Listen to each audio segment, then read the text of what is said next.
एक आपका प्रश्न क्या है? भारतीय भाई एक भारतीय भाई से हिंदुस्तानी से पूछ रहा है और वो भारतीय भाई हिंदू पहले है, भारतीय के साथ हिंदू है। सर, हमने जम्मू कश्मीर में जो देखा, आपको ये मालूम है कि मैं जम्मू एंड कश्मीर का आईजी ऑपरेशंस रहा हूं और 130 मिलिटेंट को जो है सर मुझे सफाया जानकारी किया नहीं थी, है। लेकिन मेरा एक जिज्ञासा है।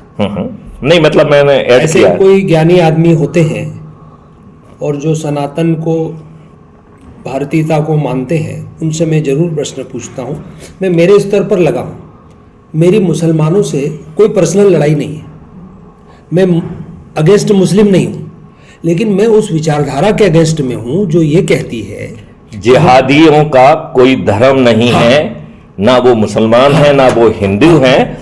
जिहादी किसी भी धर्म में हो सकते हैं, इंक्लूडिंग हिंदू। हाँ, सर मेरा ये प्रश्न है, आप बात समझ रहे हो ना? हाँ, मेरा ये प्रश्न है कि अभी हमने जो देखा बांग्लादेश में चुन चुन के हिंदू महिलाओं और पुरुषों को मार डाला गया।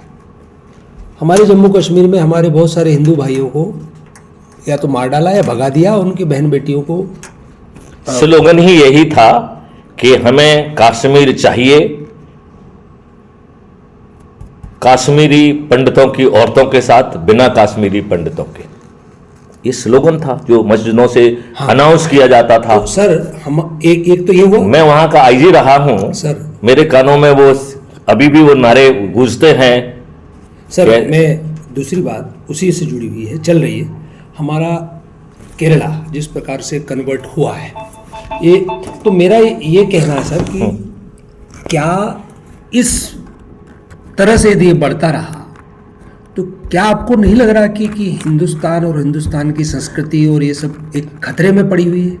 आप इस विवेचन की बजाय सत्यनारायण कथा के 4 अध्याय पूरा करके 10वें दिन से महापरिवर्तन की शुरुआत कर दें और आपको उसके लिए एक मिनट, आपको एक पैसा ना लगे, आपको जुलूस ना निकालना हो, आपको कश्मीर में जाके सेवा ना करना पड़े और पूरा देश बदल जाए। और पहले देश बदलेगा फिर पूरा विश्व बदल जाएगा। भारत विश्व गुरु के रूप में स्थापित हो जाएगा। सर आपके ये सत्यनारायण कथा का 4 अध्याय में कोई आपको कठिनाई आ रही है क्या? सर आपकी इस सत्यनारायण कथा से हाँ, परिवर्तन होगा, ये बात सही है, लेकिन मैं ये जानना चाहता हूँ इस कथा से परिवर्तन ना हो, ये दुष्ट राजनेताओं के बस में नहीं है, क्योंकि यदि उन्होंने हमारी बात नहीं सुनी तो वो नहीं रहेंगे, वो नहीं रहेंगे। आदरणीय भाई साहब।